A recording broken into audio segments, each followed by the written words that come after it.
का व्रत माता के समान वृत्ति की रक्षा करता है। दशमी तथा द्वादशी को भी एक समय भोजन करना चाहिए। नारद जी कहते हैं कि गंगा के समान तीर्थ नहीं, माता के समान गुरु नहीं, विष्णु के समान देव नहीं, अन्न खाने के समान तप नहीं तथा शांति के समान संसार में कोई सुख नहीं, सत्य के समान ज्योति नहीं, कार्तिक के समान मास नहीं, ज्ञान के समान लाभ नहीं तथा एकादशी के समान व्रत नहीं। व्रत करने वाला प्रातः काल उठ कर भगवान का पूजन करे, पुराणों की कथा सुने तथा रात्रि को जागरण करे। हे राजन, अब एक इतिहास सुनो। नर्मदा नदी के तट पर अत्यंत शोभायमान गालव ऋषि का आश्रम था। उनका भद्रशील नाम का विष्णु का परम भक्त का एक पुत्र था। वह बालक अपने साथियों के साथ भगवान की मूर्ति बनाकर पूजन करता था। साथ ही उन्हें उपदेश दिया करता था कि वे भगवान का पूजन करें तथा एकादशी का व्रत करें। उपदेश सुनकर बालक भी वैसा ही किया करते थे। अपने पुत्र के चरित्र को देखकर गालव ऋषि ने एक समय उससे पूछा कि हे भद्रशील, तुम हर समय भगवान विष्णु की पूजा अर्चना करते लगे रहते हो, सो यह उपदेश तुमको किसने दिया?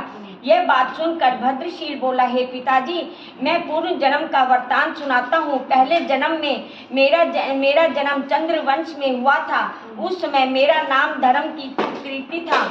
दत्तात्रेय जी ने मैंने शिक्षा दीक्षा ग्रहण की थी, साथ ही 1000 वर्ष तक राज्य भी किया था। उस काल में मैंने धर्म तथा पुण्य भी अनेक कर्म किए, परंतु दैववश बुरी संगति में फंसकर मैंने वेद मार्ग छोड़ दिया और पाखंड मार्ग में चल पड़ा। मेरे दुराचरणों को देखकर प्रजा भी पाप कर्म करने लगी।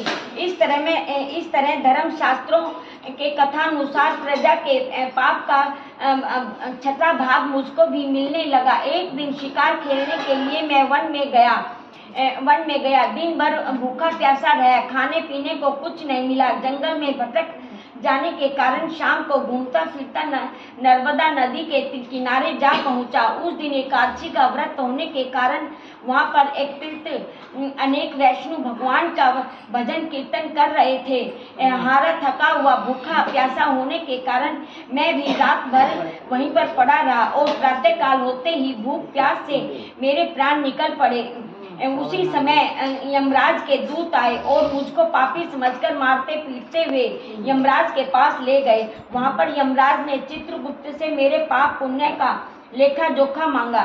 तब चित्रगुप्त ने विचार करके कहा कि यद्यपि यह महान पापी है, परंतु इसने एकादशी का व्रत किया था और उसी से इसके प्राण निकले हैं, इस कारण इसके समस्त पाप नष्ट हो गए हैं। यह सुनते ही यमराज तत्काल अपने सिंहासन से उठकर खड़े हो गए और हाथ जोड़कर नमस्कार करते हुए मुझसे बोले कि हमसे बड़ी भूल हुई है, आप क्षमा करें। फिर अपने दूतों को धिक्कारते हुए कहने लगे, जो व्यक्ति भगवान के नाम का स्मरण करता है अथवा सुनता है, उसका कभी हमारे पास मत लाना। जिसने अनजाने में भी एकादशी का व्रत किया हो, उसके समस्त पाप नष्ट हो जाते हैं और उसे हमारे पास आने की आवश्यकता नहीं पड़ती।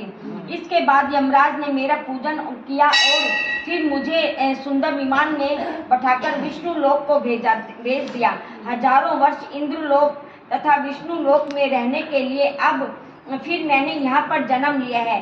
जो कोई इस कथा को सुनता है अथवा सुनाता है, उसके समस्त पाप समूह नष्ट हो जाते हैं। बोलो कार्तिक।